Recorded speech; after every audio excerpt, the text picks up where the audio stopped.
Olá, boa noite a todos e a todas.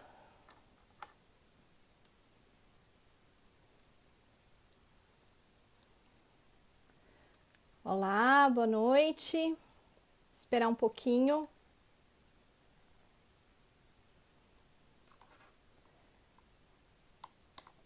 Professora Benigna entrar.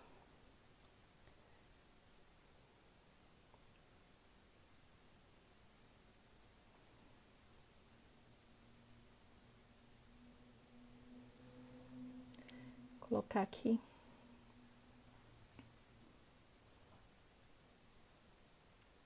Boa noite a todos. Estamos iniciando mais um dia de lives aqui do nosso projeto Elas no Processo. Sejam todos bem-vindos. Vou aguardar a professora Benigna entrar para a gente começar. Colocar aqui o nosso tema de hoje, que vai ser execução de alimentos e a prisão do devedor nos tempos de pandemia. Então, como que vamos ficar com essa questão da prisão aí durante a pandemia?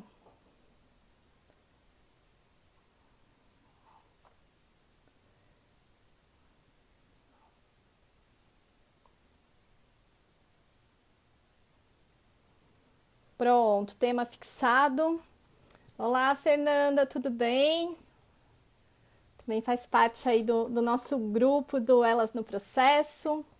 A Benigna já entrou.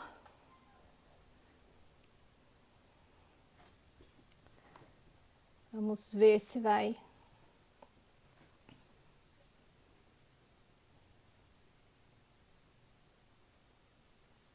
Se ela vai começar aqui com a gente.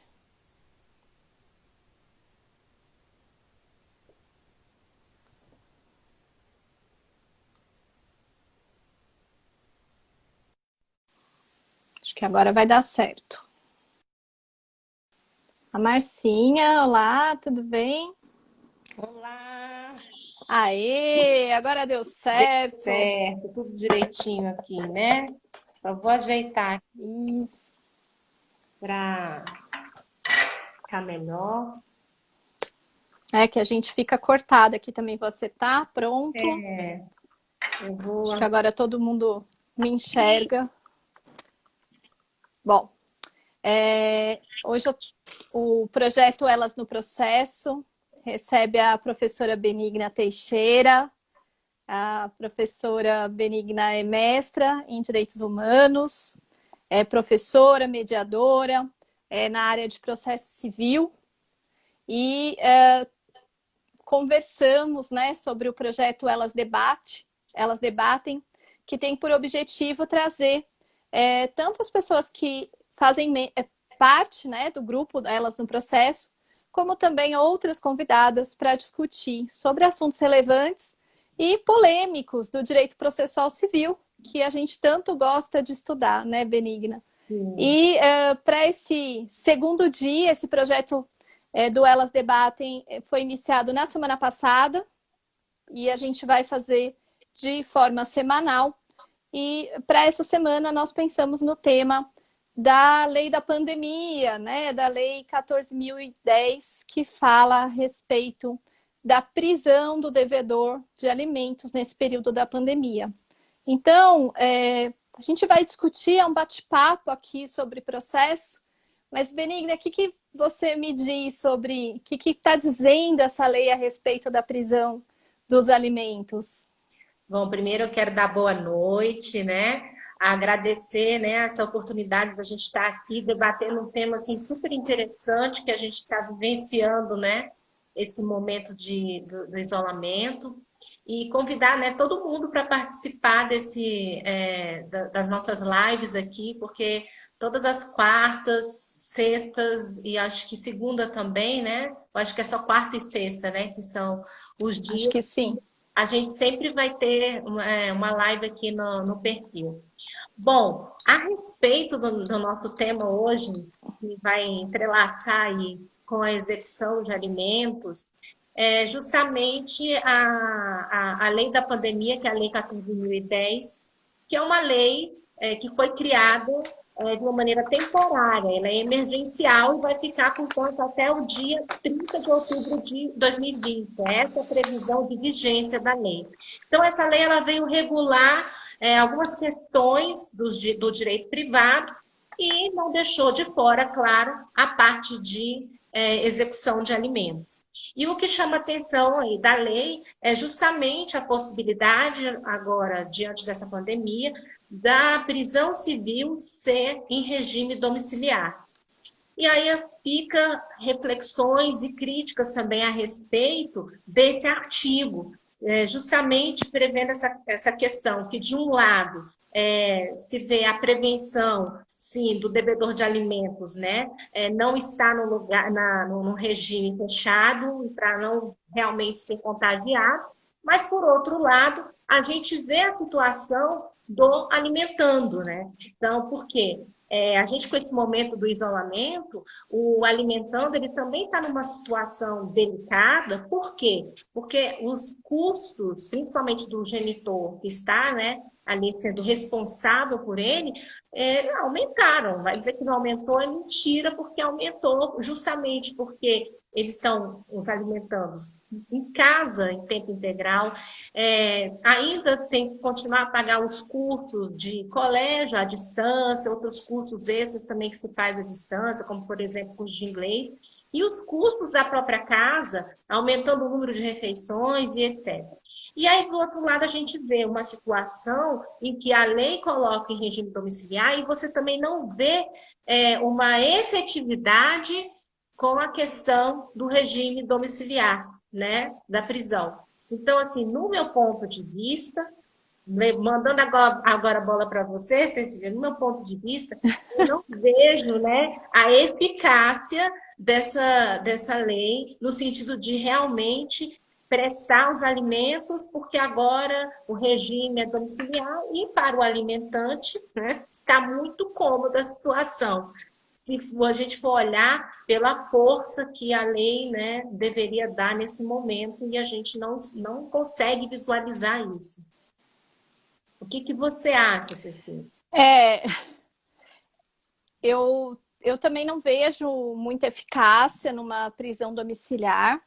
E eu também sei de alguns autores, de algumas pessoas que estudam processo, que defendem, né, a aplicação dessa lei, as próprias pessoas que participaram aí da elaboração do projeto, pensando nessa questão efetivamente da contaminação, da preocupação desse alimentante, ele não ter praticado um crime, de não ser uma pena, não poder sujeitá-lo a um local onde ele não teria condições sanitárias e poderia aí, em razão do grande número de pessoas, ser contaminado pelo Covid-19. E faltou, talvez, pensar nessa questão daquele que recebe alimentos, que, a meu ver, é que deveria ser melhor protegido nesse período, né?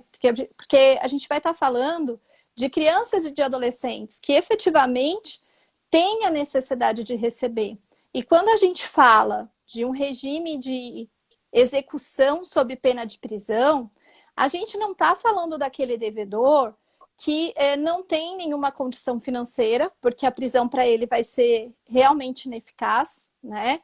Ele vai ficar 30, 60, 90 dias e não vai pagar esse alimento.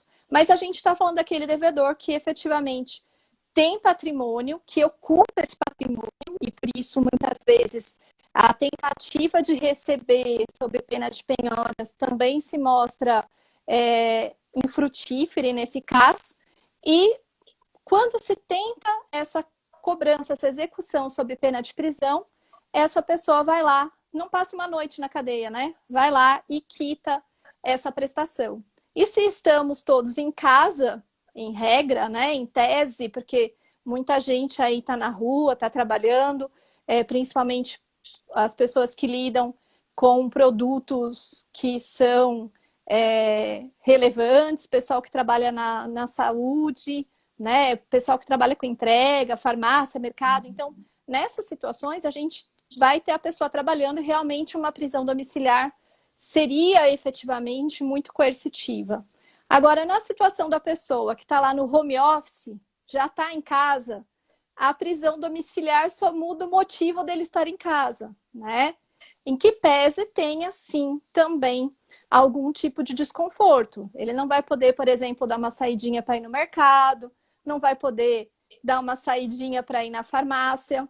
Então, aqui, eu sei que existe quem pense diferente, quem pense que efetivamente eu deveria defender a lei e proteger, né, esse devedor de alimentos, mas eu fico pensando também na proteção às crianças e adolescentes que deveriam receber esses valores. Então, eu vou sobrecarregar aquele genitor que normalmente já está sobrecarregado, que é quem faz a despesa imediata dessas quantias, né? Eu fiz uma pesquisa aqui na página do Elas hoje para verificar quem concorda e quem discorda da gente, viu, Benigna? E o resultado, agora um pouquinho antes da gente entrar, foi de que 37% concorda com a prisão na forma domiciliar, mas 63% discordam, entendem que essa prisão ela não efetivamente não seria eficiente. Mas talvez a minha pergunta não tivesse nem com a profundidade adequada, porque quando a gente pensa nessa execução sob pena de prisão, a gente vê muitas vezes alguns autores entendendo que esse procedimento estaria inclusive ultrapassado, que a gente não deveria mais pensar nessa questão da prisão, né? Deveria apenas partir para os meios mais típicos que são aplicados às outras execuções de dívida. O que você pensa sobre isso, Benigna? Olha só complementando o finalzinho aqui da nossa pergunta, porque assim, a questão a gente tem de um lado a criança e adolescente e a gente tem do outro o alimentante. Mas a gente sabe também que muitos desses alimentantes são autônomos e às vezes, em razão do serviço deles, eles podem até ter tido uma queda financeira, né? E a gente também precisa ponderar nesses pontos. Agora, com a questão de medidas atípicas, olha que interessante isso, porque a gente está observando, assim, pela letra da lei e pelas reflexões que a gente anda fazendo aqui, de que realmente a prisão domiciliar, ela não seria eficaz para realmente ter essa prestação de alimentos. E com relação às medidas típicas e atípicas que hoje o juiz pode lançar mão, eu vejo muito mais força nesse sentido de realizar, de ter realmente eficácia na prestação de alimentos. Mas é importante também colocar aqui que, embora exista já não só posicionamento, né, que eu vejo forte na doutrina, dessa possibilidade de se lançar mão de medidas atípicas para as execuções de alimentos, mas como também o próprio STJ já acenou e já tem julgado no sentido também de ser possível essas medidas atípicas nas execuções de alimentos, principalmente no que prevê o artigo 139, inciso 4 do CPC, a gente precisa também dar um passo a mais para refletir aqui, que nesse momento da pandemia, será que, lançando mão dessa medida atípica do 139, inciso 4, vai ter força de realmente pegar esse alimentante aí, devedor, de realmente ele conseguir cumprir, se ele tiver também uma situação complicada, se ele também teve uma perda financeira. E aí eu daria mais um passo e refletindo um outro ponto que, ao meu ponto de vista, que eu não posso deixar de falar isso como mediadora também, o juiz também tem o poder, né, nas suas medidas lá, de trazer a qualquer momento a autocomposição. O próprio artigo 139, inciso 5º do CPC, prevê essa possibilidade de a qualquer momento. Será que agora, neste momento da pandemia, não seria interessante o juiz, ao invés de ir no 139, inciso 4 e no 139, inciso 5º do CPC, que é a qualquer momento trazer a autocomposição, buscando auxílio, inclusive, dos conciliadores e dos mediadores, porque no momento que a gente está vivendo, essas medidas judiciais, que inclusive podem ser até mais severas, E a gente precisa olhar agora para os dois lados, tanto da criança e adolescente, também para o lado do alimentante, que muitas vezes perdeu financeiramente em razão da pandemia. Será que nesse momento aqui ele não poderia lançar mão, então, de uma autocomposição? Né? Então, a gente precisa refletir, porque, no meu ponto de vista, essas medidas atípicas, elas são importantes. Eu acho que tem muito mais força, inclusive, do que uma prisão, eu acredito, dependendo ainda do contexto.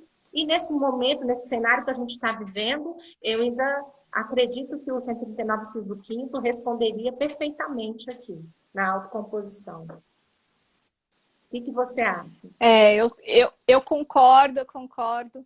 Inclusive, a gente estava conversando lá no grupo do Elas no Processo, e hoje a Cris Mota, ela fez uma live para o BDFAN falando sobre execução de alimentos. Foi pura coincidência, o mesmo tema.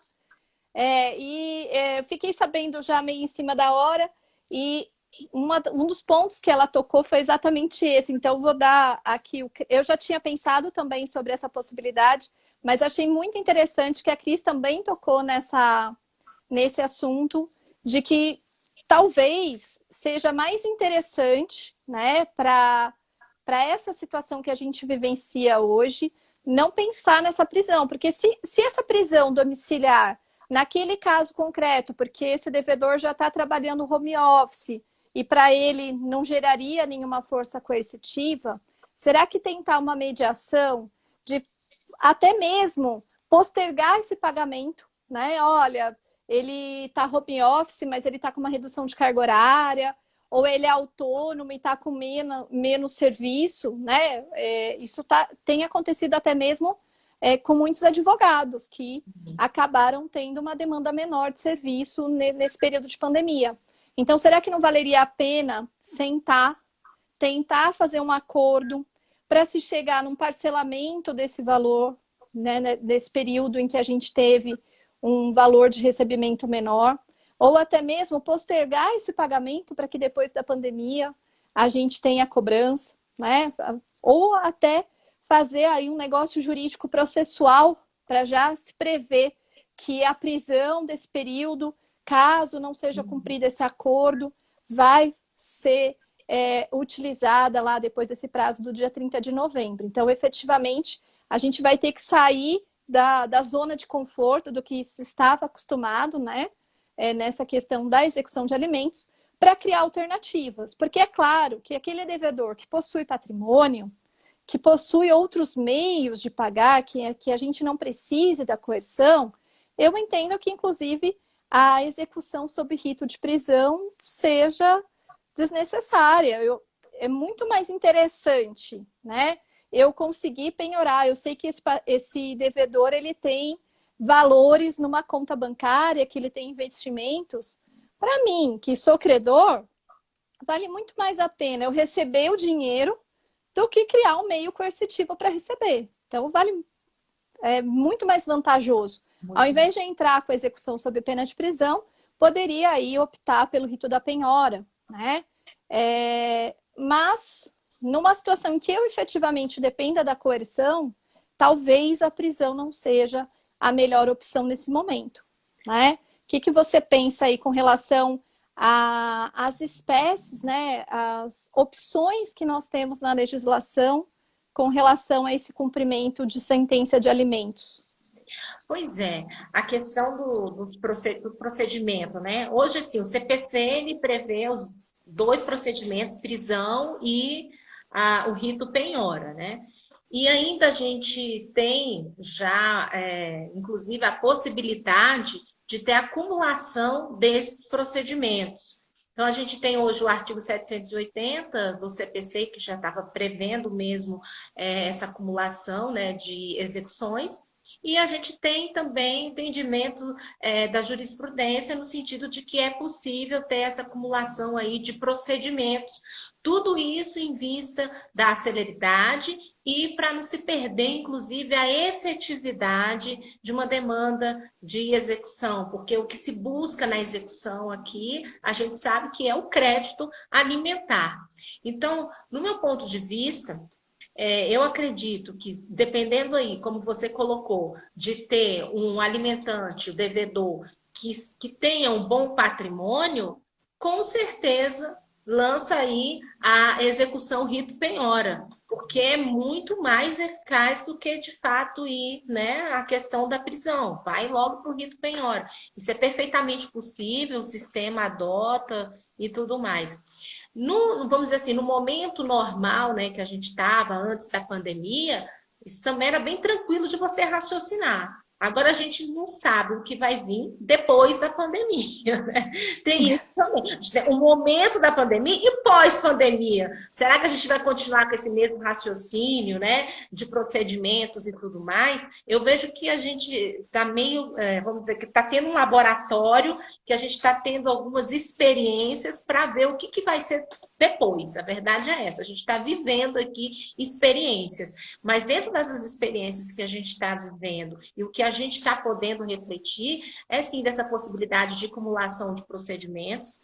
Já existia isso, né, antes, agora então, mais ainda do que é possível fazer isso, justamente pela questão da celeridade e da eficácia. Mas não esquecendo que, dependendo da situação, a gente precisa analisar a situação. Tá? Uma situação você vê que um devedor de alimentos que tem patrimônio, e a outra situação é um devedor de alimentos que não tem patrimônio, ou um devedor de alimentos que perdeu o emprego. Já pensou? Então, a gente precisa analisar o cenário, analisar as questões, para saber assim, olha, para que caminho que eu vou? Né? Vamos para o procedimento penhora nesse caso, ou vai para uma mediação, vamos tentar uma autocomposição nesse sentido, porque tem situações que vão ser tão delicadas que requer sim uma autocomposição. Então, os advogados que são muito, né, assim, resistentes, hoje eles estão precisando entender como que funciona. Por quê? É um advogado que vai ter que ter um pouco mais de sensibilidade para resolver o problema do seu cliente. Então, hoje a gente está vivendo caminhos para seguir que a gente precisa refletir no caso concreto. O que a gente tem no caso concreto para poder, adiante, ver para qual dos procedimentos que a gente vai seguir, né? Eu não sei o seu ponto de vista nesse sentido. Qual que é o seu ponto de vista nesse sentido? Não, eu penso que se o devedor ele tem um patrimônio líquido, né? Então ele tem investimento, ele tem dinheiro, muito mais vantajoso eu partir para essa espécie de cumprimento de sentença ou de execução de título extrajudicial de alimentos do que pedir a prisão. Mas o que a gente vê aí, e até você tocou na questão da mediação, é que muitas vezes isso acontece muito em direito de família, não só na questão de alimentos, mas no divórcio, etc. Muitas vezes existe um relacionamento aí muito cheio de atritos, muito cheio de brigas. E muitas vezes, aquele que representa o menor, ele está ali querendo a prisão até como uma forma de vingança, né? Como uma forma de troco por tudo que sofreu. Então, é uma coisa que muitas vezes eu vejo na prática. Eu vejo pessoas que falam, não faz acordo não, porque às vezes o acordo é bom. Aparece uma proposta, né, do devedor e é uma proposta razoável, que ele teria condições de pagar, a gente tem aquela discussão, e o risco, se ele não pagar, etc. A gente costuma colocar uma multa, enfim, a gente tem mecanismos legais para fazer com que esse acordo seja cumprido. Também sou muito afim da mediação, eu sempre incentivo. A única coisa nessas questões de direito de família que eu tenho um pouquinho o pé atrás é com relação à mediação por pessoas que não estejam acompanhadas por advogado, que não estejam aí amparadas e informadas, né, de forma adequada. E uma outra questão que surge nessa parte de mediação, principalmente quando a gente fala de devedor de alimentos, é com relação àquele devedor que é perito em fazer acordo e não cumprir. Então, a parte já fez acordo, ele pagou a primeira prestação, não pagou o resto, e muitas vezes ele fez o acordo porque ele estava preso, né? Fez para poder sair da prisão, não cumpriu as demais parcelas, aí, de novo, está lá esse devedor, que já está há 2, 3 anos, nesse vai e vem, entra, sai da prisão. Como que fica nesse caso para a gente conseguir convencer né, a esse representante, essa representante do menor, a tentar fazer uma mediação. O que a gente pode fazer para tentar trazer também esse devedor, essa responsabilidade pelo cumprimento daquilo que foi acordado? Eu acho que essa é uma das dificuldades que eu enxergo com relação ao cumprimento de sentença. E, para além dessas duas opções, né, penhora ou prisão, a gente também tem uma medida muito eficaz, que nem sempre é adotada, não precisa ser aqui na fase do cumprimento, que é o desconto em folha, né, para as prestações vincendas, ou até um desconto em folha como penhora mesmo. Então, às vezes, esse devedor, ele recebe um benefício, ou ele é assalariado, e também pode ser uma opção bem interessante. E aí eu acabei de lembrar de uma situação, já que a gente está aqui para debater, de uma situação que eu vi esses dias, que o devedor ele tinha 100% do seu benefício penhorado. E ele não tinha, naquele momento, outra fonte de renda. E no caso concreto, né, a decisão do Poder Judiciário foi pela manutenção dessa penhora de 100% da aposentadoria. Não sei qual o seu pensamento sobre isso. Você acha que nessas situações em que efetivamente eu tenho o interesse, né, do menor, que eu tenho essa permissão legal para penhora de salários, de pensões, etc., eu teria algum limite dessa penhora ou poderia penhorar o 100% mesmo? 100%, eu acredito que não, né? E não está previsto isso em lei ainda, 100%. Mas a questão da possibilidade de ter o desconto em folha, inclusive com débitos passados, e se você tem um débito maior, existe uma possibilidade, um limite de até 50% de você conseguir fazer essa penhora. A questão é, se esse devedor está com tudo comprometido, não deve ser 100% só de alimentos, deve ser 100% com outras dívidas que ele deve ter, não é possível, porque que o juiz tenha dado essa decisão. Estou impressionada. Não, é alimentos, 100% dos alimentos. 100%, coitado dele, mas pela lei não poderia, né, ele ter esse 100%, porque existe aí para o devedor o mínimo existencial, a dignidade da pessoa humana e a execução, né, a gente não pode esquecer do princípio da menor onerosidade, porque precisa olhar para o devedor mal ou bem nesse momento, porque como é que ele vai conseguir agora sobreviver? Falar assim, né? Como que ele vai conseguir sobreviver? Então, nesse ponto, eu discordo totalmente nesse sentido de ter uma decisão dessa, recorreria até conseguir reverter esse quadro, porque não foi nem atentado realmente a questão do princípio da menor onerosidade aí. Agora, a questão, quando você também falou que desconfia da mediação e tudo mais, eu acredito o seguinte, olha, o judiciário trabalha hoje a mediação não da forma que deveria ser trabalhado. E olha que eu trabalho como mediadora no judiciário já há um tempo. Por quê? Porque a mediação ela é muito mais do que aqueles 40 minutinhos que a gente fica sentado ali numa sala. E numa audiência de família, quando se faz uma mediação de família, a mediação de família ela é uma mediação muito trabalhada. Existem algumas espécies de mediação, principalmente quando a gente vai falar da mediação, espécies que eu digo assim para uma maneira de explicar, mas é que existe uma mediação chamada mediação transformativa. Essa mediação transformativa, o mediador que conduz essa mediação, ele tem técnicas ali adequadas para justamente transformar aquele ambiente em que está conduzindo ali a mediação, para que as partes ali fiquem desarmadas e consiga, portanto, realizar um acordo. Então, existe um trabalho por trás que não é muito visto. E, infelizmente, no judiciário a gente não tem esse tempo de trabalho. Mas se você for fazer uma mediação fora do judiciário, é uma mediação totalmente diferente. Então, eu posso até me falar aqui, mediação na defensoria pública, porque eu levo meus alunos para fazer a supervisão na defensoria pública. Lá, quando a gente vai fazer na área de família, quando tem as execuções que a gente vai fazer, eu tenho 1h30 para fazer uma mediação. Muito diferente do tempo que existe para mim no judiciário. Então, existem algumas coisas que, infelizmente, em razões de procedimentos, políticas, e por quê? Existe pouquíssimo tempo para o mediador trabalhar, justamente pela avalanche de processos que tem no judiciário, que não permite ver a grandeza que é o próprio procedimento da autocomposição. Então, existem técnicas que, infelizmente, acabam ficando para trás e sendo despercebidas, principalmente pelos advogados, que os advogados também, às vezes, não sabem nem se colocar no Sejusc pela situação, muitas vezes, ali, que fica incomodado diante da situação, né? A gente percebe muito isso também.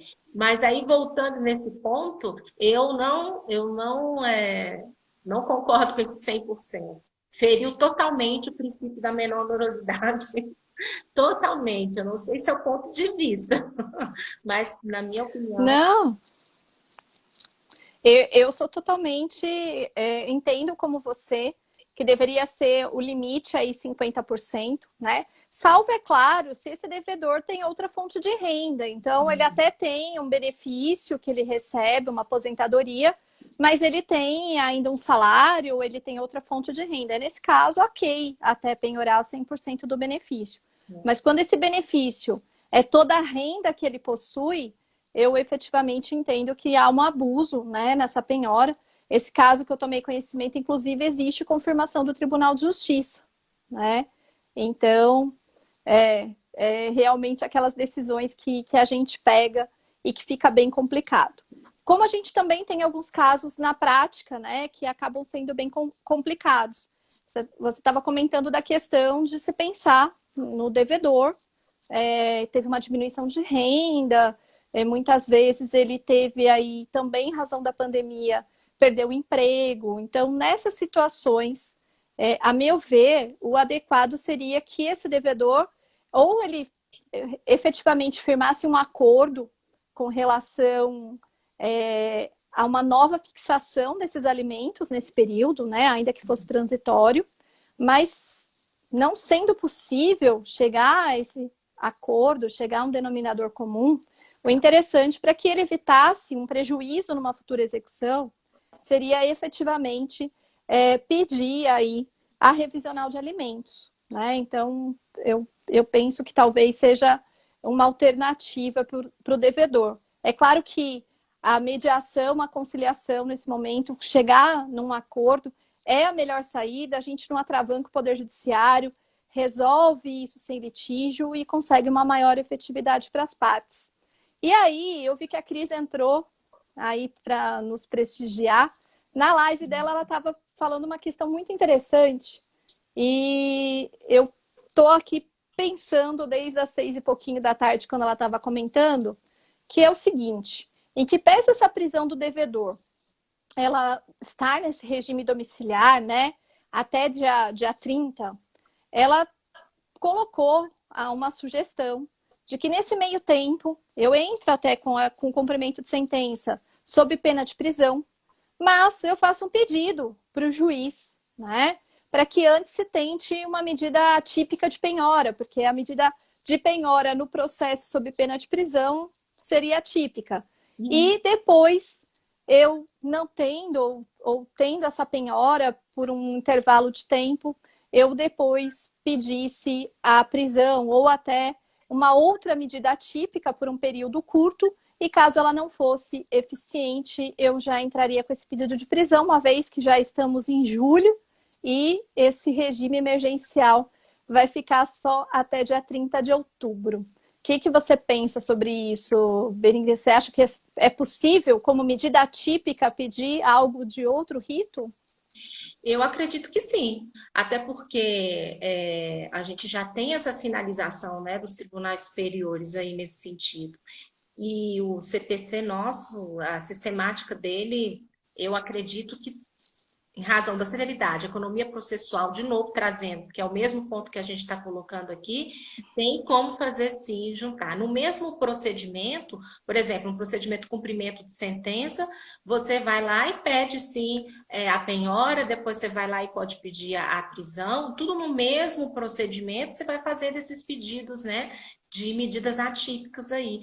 eu acredito que isso realmente é totalmente possível e que vem acontecendo na prática, né, Cecília? Isso acontece na prática. Então, na prática, eu já peguei processos assim, da gente ter um procedimento da execução de alimentos, e nesse procedimento de execução de alimentos já ter outras medidas atípicas nesse procedimento. Então, na prática, isso já é totalmente possível e continua assim. Agora, é interessante a questão da vigência da lei, de ter esse tempo, né, da espera, para ver se até que período, então, se ele vai cumprir, se ele não vai cumprir. Se não vai cumprir, então pede a prisão, né? E assim a gente vai avaliando com o passar do tempo. Mas, por outro lado, e aí a situação do alimentando? Como é que fica a situação do alimentando nesse momento, né? Porque a gente, estrategicamente, no processo, tem como você trabalhar assim, mas na situação agora das partes, dos clientes que estão envolvidos aqui, como é que fica nesse tempo de espera? Como é que fica a situação? Vai ficar sem receber nada? Como é que fica? Né? Eu penso nisso. Eu tenho pensado nisso, até na prática mesmo, tenho vários casos de execução.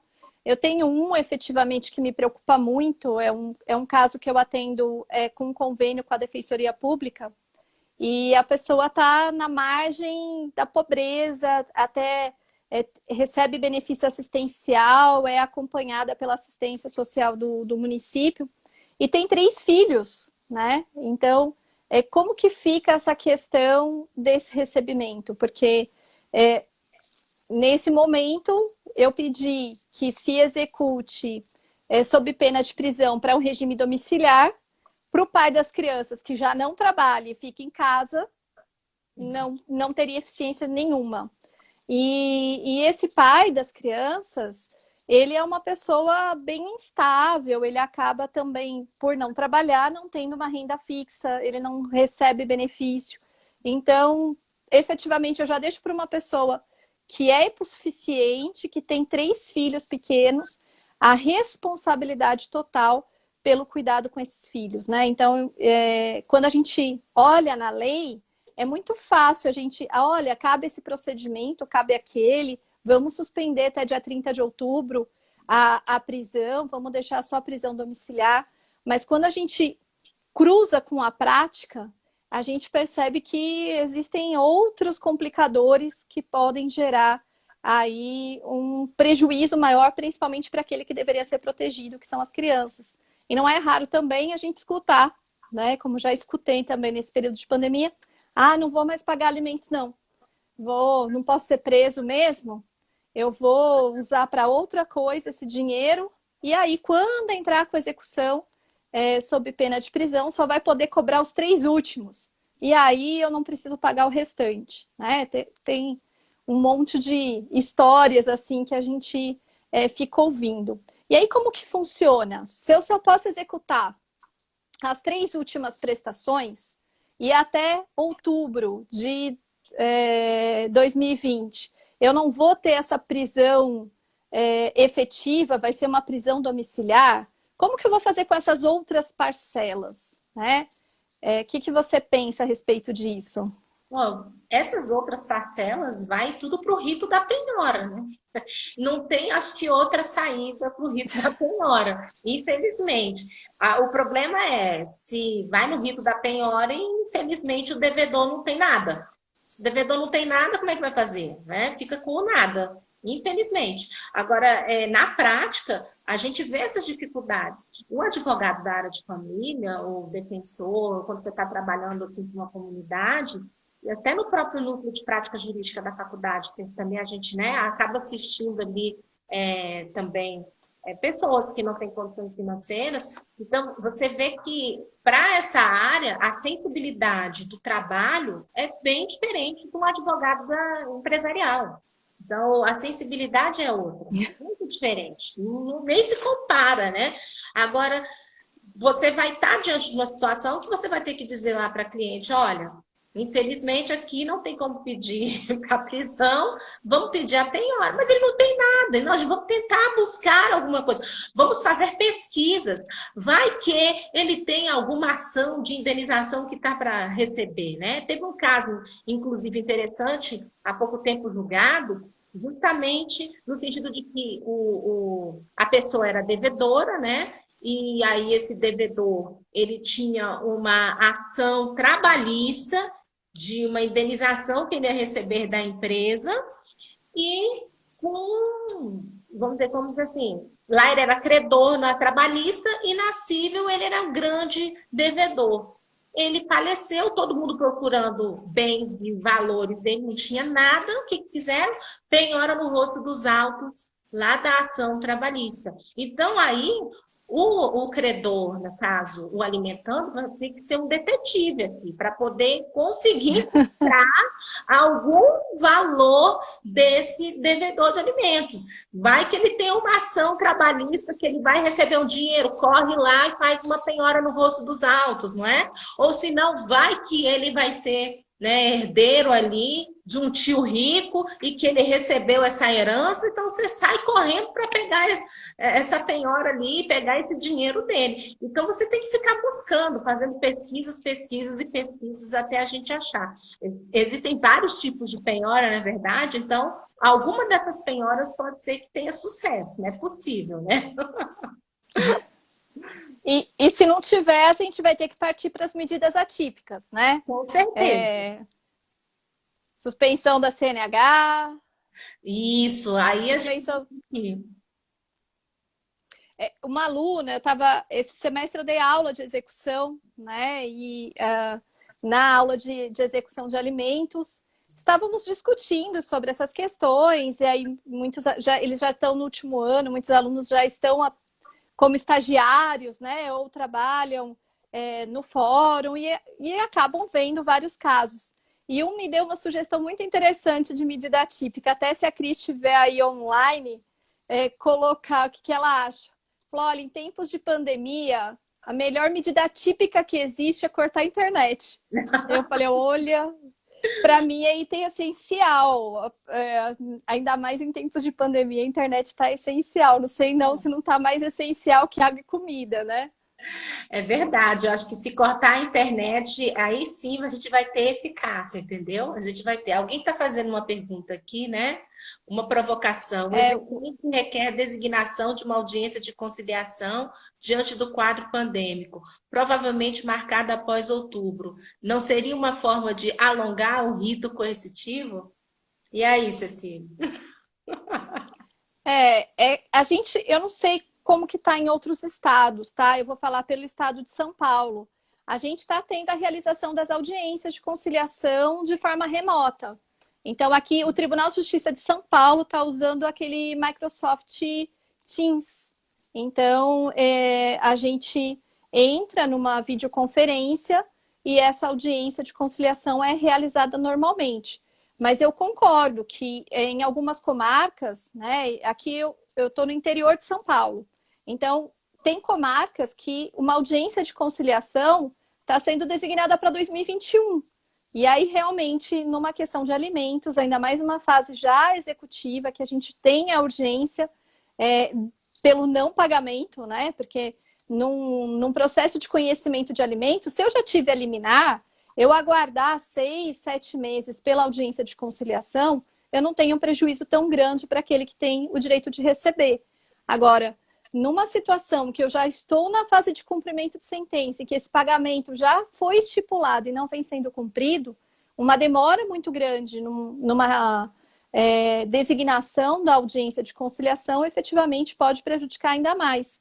E aí eu penso em outro ponto também. Será que se eu acumular tantas parcelas de alimentos e no final eu não tendo um acordo, isso não vai ficar um valor muito grande para esse devedor pagar, o que inviabilizaria totalmente o cumprimento ainda coercitivo, né? Porque você pega 2, 3 anos de dívida até localizar esse devedor, ele foi citado, não pagou, aí entramos na pandemia, que já estamos aí há mais de 100 dias nessa situação, vamos aguardar até outubro uma audiência para fevereiro do ano que vem, por exemplo.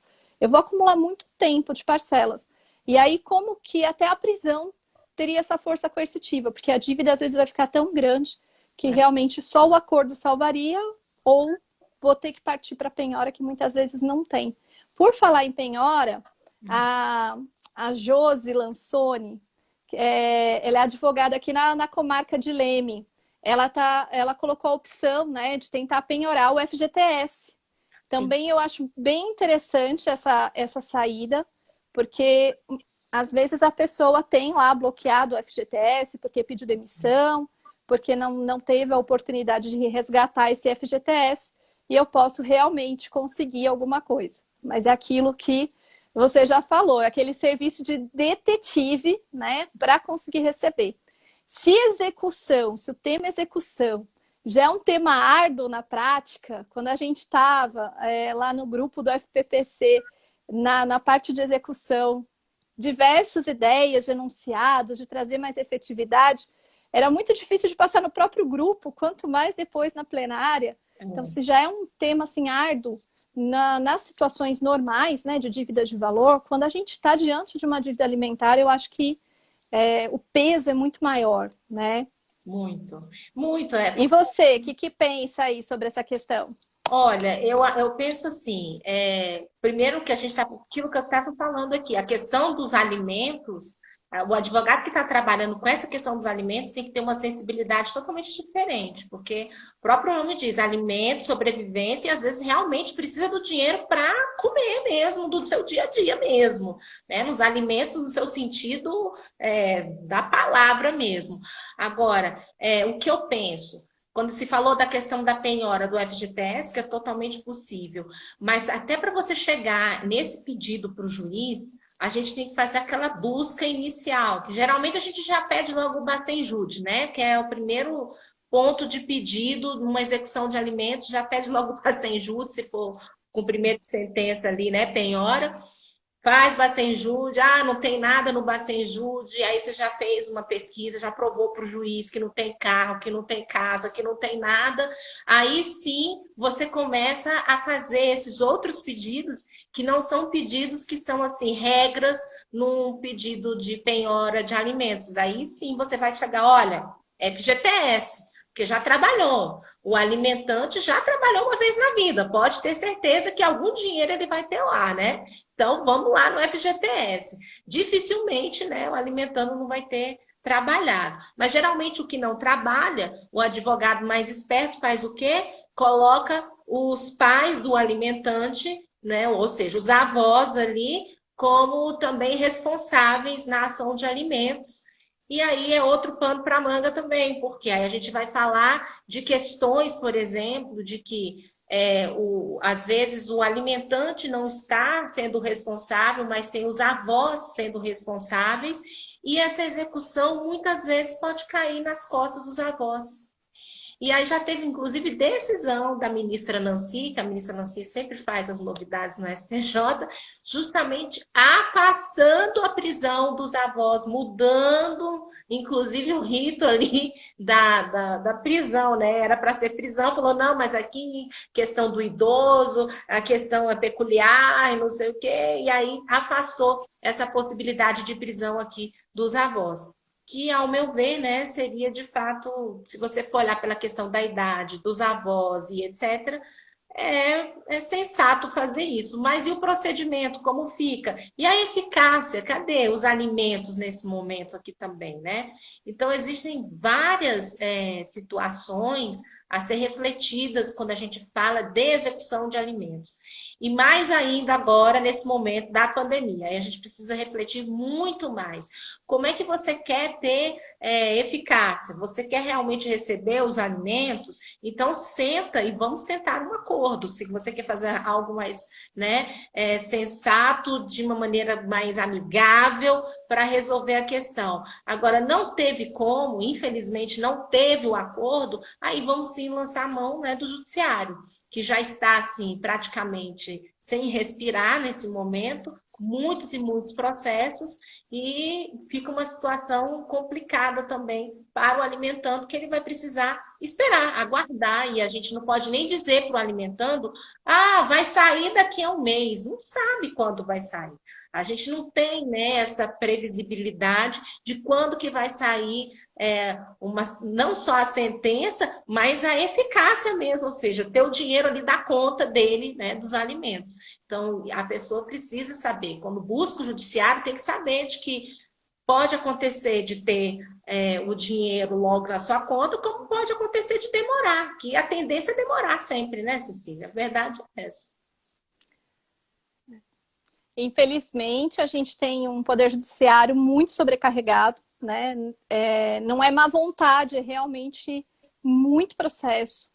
E em que pese os alimentos terem preferência, né? Ter a prioridade, mas ainda assim, nós temos muitos outros com prioridade também, e às vezes a gente tem execuções, como eu falei, às vezes demora 2, 3 anos para efetivamente ser cumprida. Uma outra questão, já que você levantou a questão dos avós, eu particularmente eu não entendo possível a execução contra os avós sem que antes tenha o título executivo. Então, a meu ver, há necessidade, né, de primeiro ter a condenação desses avós ao pagamento de alimentos. E com relação a essa questão de se condenar ou não os avós, a gente tem algum tipo de discussão, porque a lei ela não é muito clara nesse ponto, né? E aí a gente começa a ter alguns entendimentos. Me parece que hoje o que prevalece é que primeiro eu tenho que demonstrar a impossibilidade daquele primeiro devedor, que seria o genitor, né? Para que depois eu possa ir contra os avós. Essa impossibilidade, ela poderia ser presumida aí, ou ser equivalente ao não pagamento espontâneo quando da propositura do cumprimento de sentença, ou eu teria que efetivamente aguardar todos os passos aí no cumprimento de sentença, prisão, não pagamento, tentar penhora, não pagamento, extinção dessa execução por falta de cumprimento para depois ir contra os avós? Não, pois é.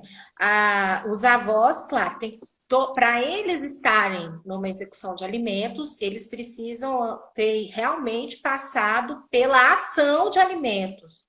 E geralmente lá na ação de alimentos, quando inclusive eles são chamados junto com o filho, né, ou a filha, né, o alimentante, eles acabam assumindo a responsabilidade. E quando eles assumem a responsabilidade ali, eles já ficam no polo como devedores se não houver o cumprimento. E já segue direto em cima deles. Quando assume ali por completo, né?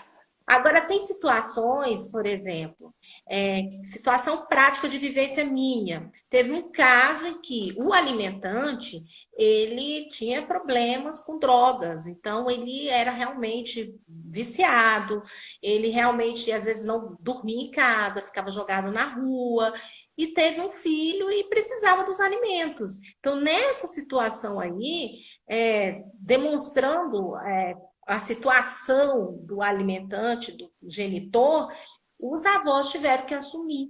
E assumiram ali por completo os alimentos e dali seguiu fazendo o pagamento dos alimentos. Então, ali você conseguiu demonstrar uma situação que realmente não teria condições nenhuma de efetivar ali o cumprimento de qualquer obrigação alimentar, porque realmente estava uma situação difícil. Agora, tem outras situações em que, infelizmente, você vê uma outra atitude do genitor, de realmente jogar nas costas dos avós e não ter essa questão dessa impossibilidade mesmo financeira e que os avós acabam arcando. Mas eles, quando são chamados na ação de alimentos, isso é importante deixar claro, que a responsabilidade deles é uma responsabilidade subsidiária. Então, quando eles vão para uma ação e que na audiência vai assumir ou não vai assumir, aquele é o momento deles falarem que não vão assumir, porque a responsabilidade deles é uma responsabilidade subsidiária e que se vire você, então, genitor, devedor, com o pagamento dos alimentos. Então, existe esse momento aí, que é um momento importante, dos avós se pronunciarem e de tomarem, portanto, a atitude ali para não sofrer qualquer execução porque se eles assumirem a posição deles na ação de alimentos, infelizmente, na execução, eles vão acabar sofrendo aí, né, as medidas executivas, né? Esse que é o meu ponto aí colocado. O que você achou? Não, eu penso assim também. Primeiro esgoto com relação ao genitor, né? E depois eu vou atrás dos avós. Agora, se eu já tenho como comprovar de plano essa impossibilidade do genitor, eu já passei por uma situação que o genitor ele tinha problemas mentais muito graves, estava inclusive internado numa clínica há muitos anos, né? Já fazia 3 anos que ele estava internado, sem projeção de saída. E aí, efetivamente, a ação foi proposta diretamente contra os avós. Mas é excepcional. Nós estamos nos últimos 5 minutos, mas eu queria só levantar a questão que a Fernanda Zamprota trouxe. Fer também, lá do FPPC, né, que a gente sempre encontra no FPPC, ela pergunta se haveria a possibilidade da combinação de outra medida coercitiva. Eu entendo que sim. E ela dá o exemplo das astrentes para o caso dos avós. Eu, no primeiro momento, pensando numa obrigação de pagar quantia, eu penso que já existe uma previsão de multa para o caso do não pagamento espontâneo, né? Mas se for uma obrigação de alimentos em espécie, como, por exemplo, pagar um plano de saúde, pagar a escola, eu vejo como possível as astrentes também. O que você pensa? Para a gente encerrar, e aí a gente já dá suas palavras finais, para que eu depois fale também as palavras finais, já agradecendo a todos que nos prestigiaram na noite de hoje. As astrentes, eu vejo assim, uma possibilidade nessas ações, né, de família, principalmente não vendo muito na execução, mas principalmente vendo com questão de desobediência, de visitas, né? Em que você vê hoje muitos julgados e jurisprudência dando essa possibilidade de que se um dos genitores desobedeceu, não quer deixar o dia que é da visita do outro, é possível sim fazer ali um pedido com as acidentes, essa multa diária. A questão da quantia, vejo também essa possibilidade, mas assim, é o que deve ser ainda trabalhado e dependendo da situação, porque é aquilo que a gente falou. Se a pessoa não tem nada, tem 0, 0, 0, 0, como é que eu vou poder aplicar as acidentes? Então, eu acho que tudo deve ser visto de acordo com o caso concreto. Vejo a possibilidade, sim, mas a gente precisa analisar o caso concreto para ver se cabe naquele caso. Tudo isso tem que ser analisado. Também quero agradecer todo mundo que entrou aqui hoje na live. Vi vários alunos meus entrando também. Obrigada, viu, pessoal. Amigos do FPPC, Manuel entrou aqui também. As nossas amigas lá do Elas no Processo. Então, vamos agradecer aqui. A live foi ótima. Obrigada também, viu, Cecília, por compartilhar aqui esse conhecimento. Eu agradeço também, Benigna, também dos frutos bons que o FPPC me trouxe, né? Eu a conheci o ano passado, as duas super aceleradas, né? Eu acho que a gente perde para a Renata, talvez. As duas super... em 5 minutos de conversa, nós planejamos milhões de projetos, conversamos diversas coisas. Então, foi um prazer dividir com você e participar aí da organização desse projeto, dessa página do Instagram, que tem muita coisa para crescer, muito assunto para debater e para acrescentar a todos. Agradeço a todos que entraram. Eu não consegui ver todos. Eu vi que tem bastante gente lá do grupo do Elas entrou, né? A Cris, a Renata, a Gabi, e também registrar a presença do Marco, que ele não faz parte do projeto do Elas no Processo, mas é um grande apoiador do nosso projeto, parceiro aí, inclusive quando ele organiza eventos, né? Ele é responsável pela Escola da AGU, sempre faz eventos prestigiando as mulheres processualistas. Então, muito obrigada a todos. Espero que tenhamos acrescentado alguma coisa nesse assunto, nessa questão relativa tão recente à pandemia, né? que talvez até 30 de outubro nem seja suficiente, né? Não sei se efetivamente sairemos dessa até lá. Tá difícil enxergá-los no fim do túnel. E deixo o convite para que vocês curtam a nossa página, para que acompanhem nossos projetos. Então, nós teremos 2 lives semanais, ainda teremos a apresentação, né, de todas que fazem parte do processo, do Elas no Processo. Somos 90 mulheres aí reunidas para discutir e estudar o processo. Tá bom? Muito obrigado. E até a próxima. Até a próxima. Tchau, tchau. Tchau.